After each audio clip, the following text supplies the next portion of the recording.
Bhagavate Vasudevaya. Om Namo Bhagavate Vasudevaya. Om Namo Bhagavate Vasudevaya. Continuing with Bhagavad Gita as it is.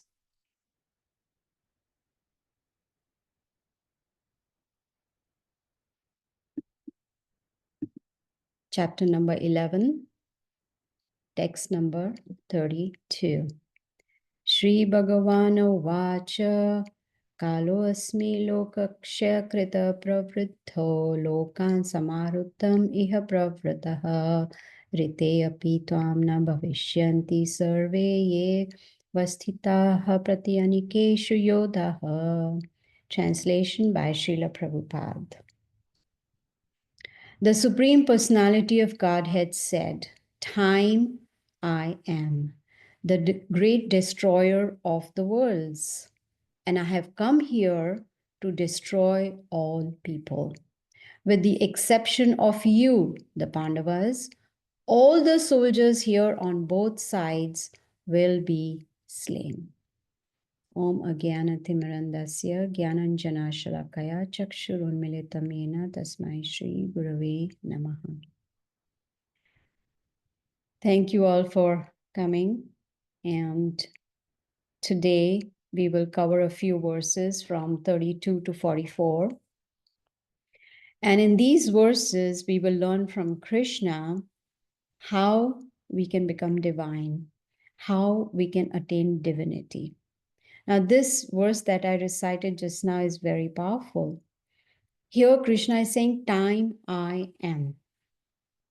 Krishna is eternal time. There is a saying, time and tide wait for no man. Time is something that is under the control of Krishna. And what is he saying? I have come here to destroy all those who were present in that battlefield of Kurukshetra. Krishna said, I have come to destroy them all, except the 5 brothers, the Pandavas. And Krishna showed his universal form in which he presented himself as the all-devouring time. If you remember, we read how, Arjuna could see everybody inside the body of Krishna. Now, Arjuna, we know, he did not want to fight this battle because his relatives were on the opposite side, even though they were irreligious. He thought, oh, if I'll fight, then, my relatives will be dead. With whom will I enjoy the kingdom? And I will be frustrated. But Krishna is telling Arjuna, no, even if you fight or you don't fight, I'm going to kill all of them. They are going to die anyway. I'm going to destroy all of them. That is the plan of Krishna. You see, from this we can understand that death cannot be checked. As Krishna is mentioned in the Bhagavad Gita, for those who are born, they are sure to die. And after death, they are supposed to be born again. They will definitely be born again. Unless we qualify ourselves to break the cycle of birth and death and go back to the spiritual world. So all plans are made by the Supreme Lord.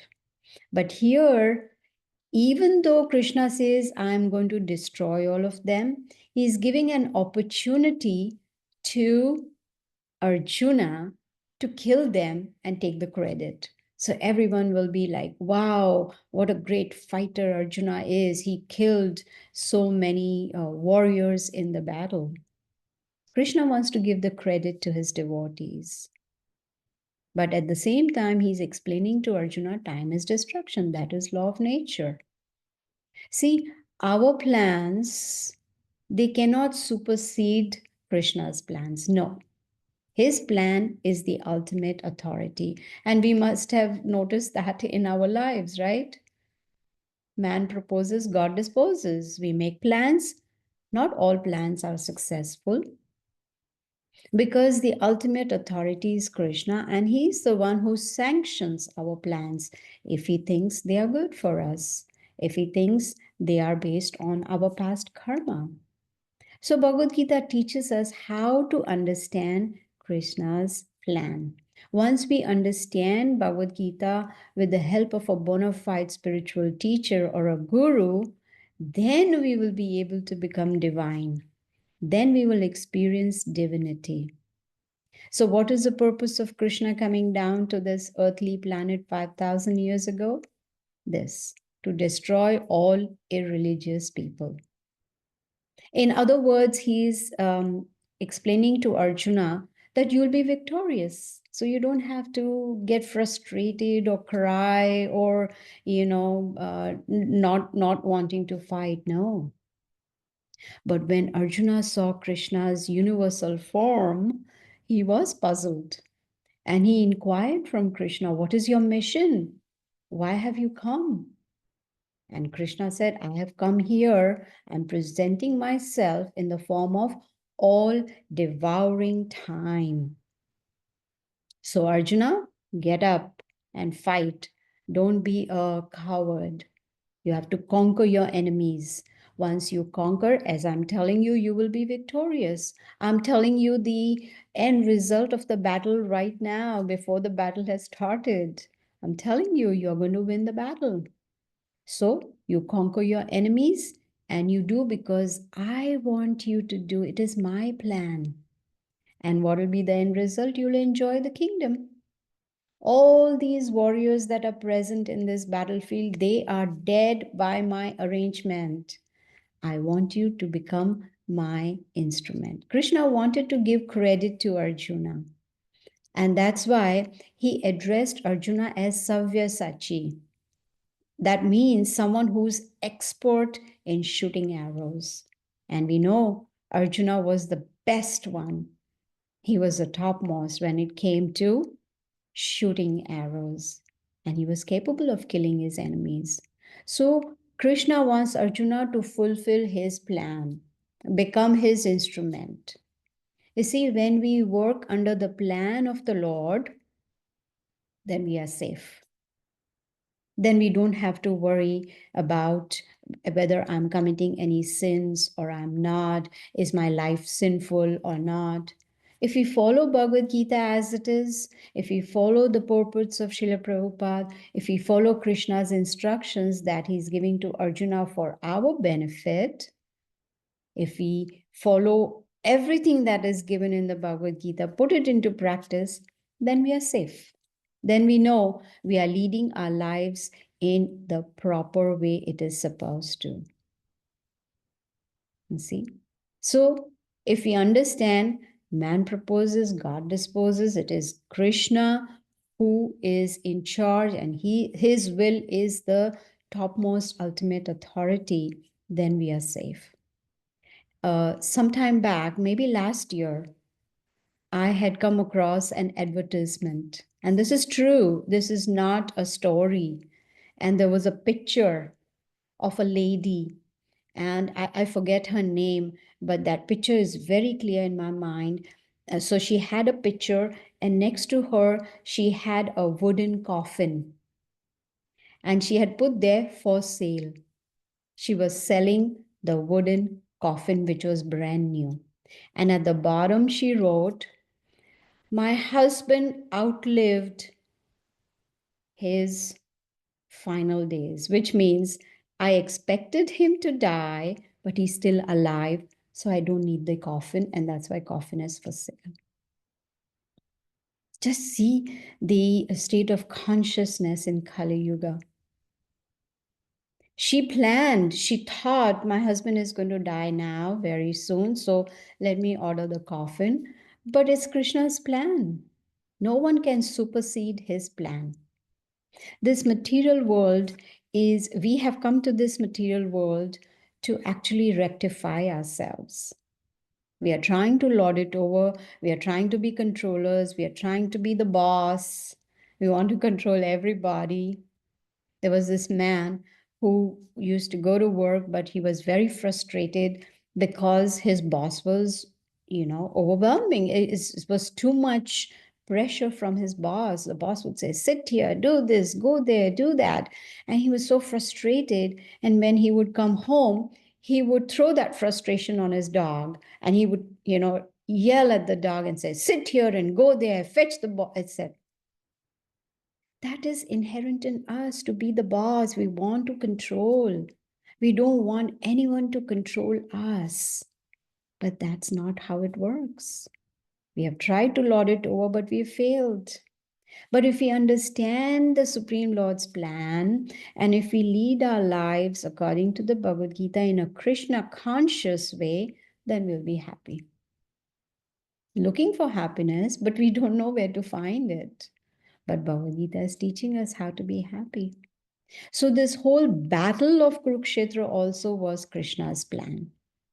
And Arjuna is supposed to fulfill the Supreme Lord's desire, and then he'll be happy. So, if we mold our lives in such a way that we are conscious of Krishna all the time, no matter what we are doing, whether we're going to work, taking care of children, family, friends, whatever it may be, if we are conscious of Him, then we will be happy. And Krishna is again in verse 34 telling Arjuna that I have already destroyed all these soldiers. Every plan is made by me, but all you have to do is just fight, shoot your arrows, kill them, and do not be disturbed. And why? Because Arjuna was doing the right thing. He was on the side of righteous people, and he was fighting against the irreligious people. So it was not a sin at all for two reasons. One is he was fighting, so he being a kshatriya, a warrior, his prescribed duty was to fight. When he was asked to come in battle, he is supposed to fight. So first is that he was fighting against irreligious people, so no sin. Secondly, he was fighting under the order of the Supreme Lord, Krishna. So there is no sin involved at all. So Krishna's plan was to destroy all these warriors and give the credit to his devotee Arjuna. You see? So if we mold our lives under the direction, not by ourselves, because our mind can cheat us, mind will say, oh, this is good, this is not good. No. If we have guidance from a bona fide guru, then we can become divine. Because the guru knows our nature, the guru knows our family situation, the guru knows, our professional situation, etc. And then guru can help us to mold our lives in such a way that we are victorious in our struggle for existence. We all are struggling, right? How many of us, when I used to work in the corporate world, wake up early in the morning, and rush to job, and then rush back from the job, and then, take care of family. There's so much involved. Of course, fortunately, I'm retired now, so I don't have to rush. But still, we wake up early in the morning. There is struggle for existence. But Krishna says when we work under the guidance of a guru, then we will be victorious. So now Arjuna has seen this universal form of Krishna, and he's trembling because it's so huge, it's gigantic, and he's bewildered, and he's not in a bad sense, he's bewildered in wonder. That, wow, look at that, such a beautiful form. And he started offering obeisances to the Lord again and again and again. And he started offering prayers in a faltering voice, because looking at that big universal form, he realized that this is just not just my friend. This is the Supreme Lord. He got enlightened by Krishna's words, his beautiful form, and he, after hearing the outcome of the battle, he understood that here is a Supreme Lord, and he is the maintainer of everybody. He's the one who protects his devotees and destroys the enemies, the irreligious people. So when we understand Bhagavad Gita and put it into practice, then we understand what is good for us and what is not good for us. And then we do whatever Krishna desires. In verse number 37, Arjuna now is offering prayers to Krishna and glorifying him because he realizes he's not just a friend, but he's the Supreme Lord. He says, "Oh, great one, greater even than Brahma, you are the original creator. Why then should they not offer their respectful obeisances unto you?" Which means if you are greater than Brahma and Shiva, then the demigods should offer you respects, obeisances. O limitless one, God of gods, refuge of the universe, you are the invincible source, the cause of all causes, transcendental to this material manifestation. So he's praising Krishna as the supreme personality of Godhead, cause of all causes. In other words, making us understand whom to worship, whom to offer obeisances. You see, from the scriptures, the Vedic scriptures, the Shastras, we get references by which we understand who is God.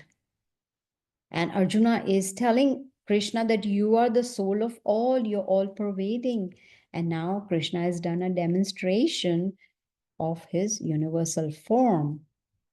And rightly so, Arjuna addresses Krishna as Mahatma. Atma means soul, Maha means great, great personality. You're most magnanimous. Your qualities are unlimited. You're Ananta, everything covered by influence and energy of yours. You're Devesha, you're controller of the demigods. So why shouldn't I offer obeisances? No one is greater than you. We have heard in Srimad Bhagavatam, which is the essence of the Vedic literatures. Then all the four Vedas, the summary is the Srimad Bhagavatam. And in that we learn that Lord Brahma is born out of Lord Vishnu and Lord Shiva is born out of Brahma. So here Arjuna is offering obeisances and saying even Lord Brahma and Lord Shiva should offer obeisances unto you because you are the original personality of Godhead, the oldest, the ultimate sanctuary of this manifested cosmic world. You are the knower of everything and you are all that is noble.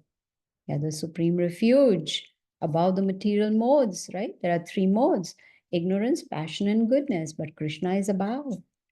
Or limitless form, this whole cosmic manifestation is pervaded by you. See, so much glorification, beautiful prayers by Arjuna to Krishna, giving us knowledge to understand that who is the Supreme Lord. And he's continuing to praise him more and more. You know, in the Bhagavad Gita, even Krishna explains that I am the Supreme Lord. Bhoktaram Yagna Tapasam Sarva Lokam Maheshwara, Maha Ishwara. I am the Supreme Lord of all material and spiritual planets. I am the Supreme Lord of everybody. Mataha Parataranyat Kinchid Asti Dhananjaya. Krishna tells Arjuna, everything rests on me like pearls rest on a string, right? If supposing my husband brings a handful of pearls and says, wear them. How do I wear them? Do I just, if I put them here, they're just going to fall apart. But it is the string that holds those pearls together. So Krishna is saying, I'm that string that, is holding this whole creation together. Everything rests on Krishna. In chapter 15, we will learn where Krishna tells Arjuna that Sarva Sachaham Hridi Sanivishto Mataha Jnanam Apohanam Cha.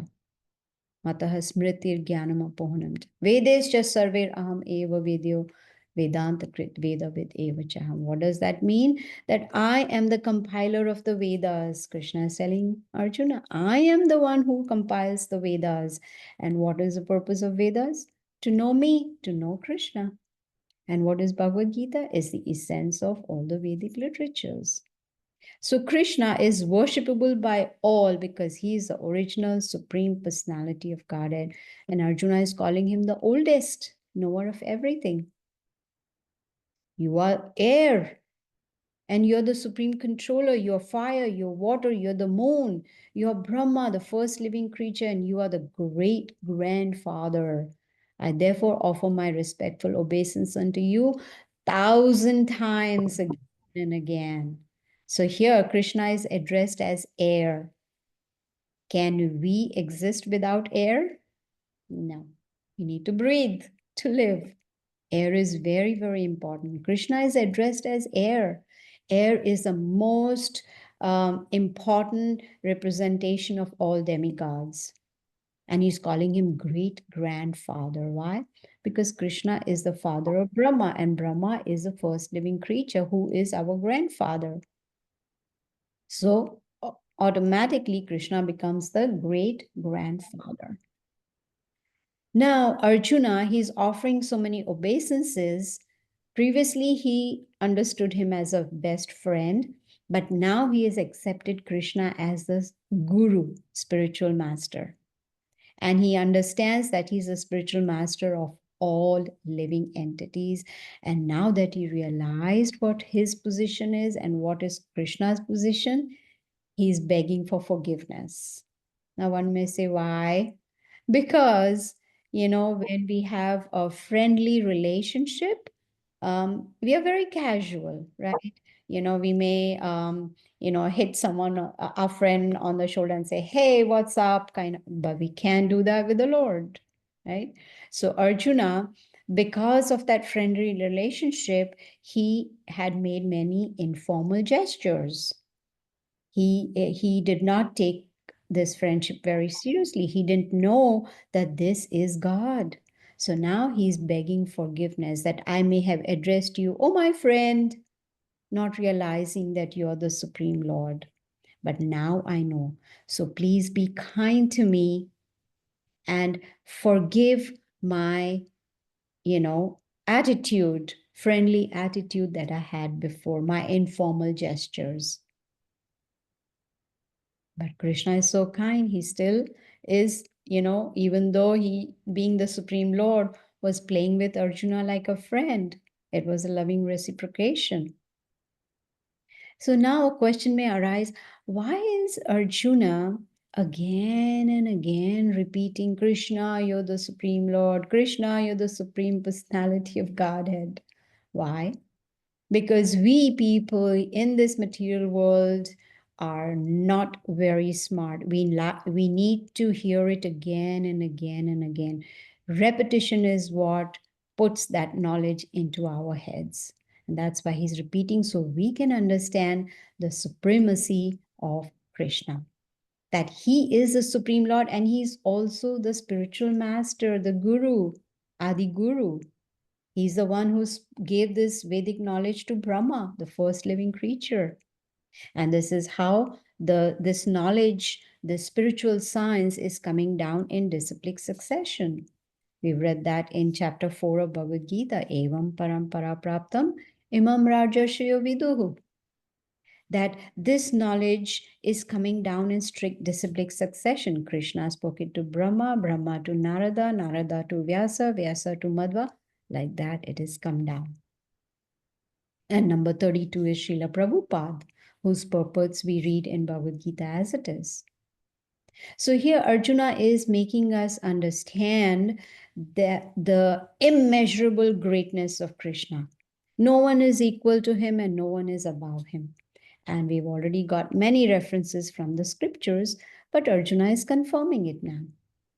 And Krishna has told Arjuna in the Bhagavad Gita, Avajananti ma mudha, that those who are foolish, mudhas, they do not understand the transcendental nature of my body. I come as a human, manusham tanum ashritam. I come as a human, but I don't have that same material body that we have as human beings. His body is Sat Chit Anand. It is transcendental.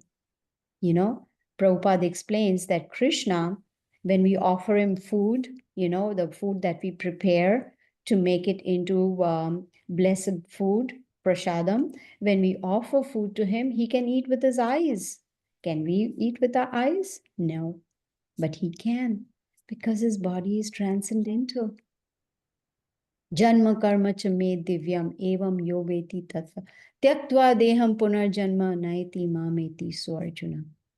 Krishna tells Arjuna that one who understands the transcendental nature of my appearance and my activities does not take birth after giving up this body, but comes to my eternal abode.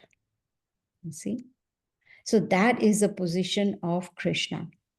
And Arjuna is continuing to pray to him. He's saying, you are the Supreme Lord to be worshipped by everybody. And I'm offering you humble obeisances, respectful obeisances again and again and again. Please tolerate all the wrongs that I have done. Have we done anything wrong in our lives? Yep. Are we going to continue to do? Yes. But what to do? That's our nature. To err is human. We make mistakes. But Krishna is so merciful. If we pray to him, if we perform mantra meditation on daily basis, he pardons our wrongs. But that doesn't mean we continue to do wrong. So, this knowledge about Krishna can help one to become divine. It will help us to understand our position and the Supreme Lord's divine position. It will help us to understand we are not this body, but we are the spirit soul. We are parts of Krishna. Mamai Vamsha Jivaloke, Jiva Bhuta Sanatana. We are Amsha, we are parts of Krishna. And we are spiritual in nature. So then what is the problem? The problem is our consciousness. We need to make our consciousness divine. We need to change our consciousness, and then we will experience divinity. Otherwise, it's not possible. And that begins with mantra meditation, which in every class we talk about, that when we chant the holy names of the Lord, those spiritual sound vibrations, which are so powerful, they enter into our ears, into the heart, and purify the heart, purify the mind, purify the senses. And then we become divine because our consciousness changes.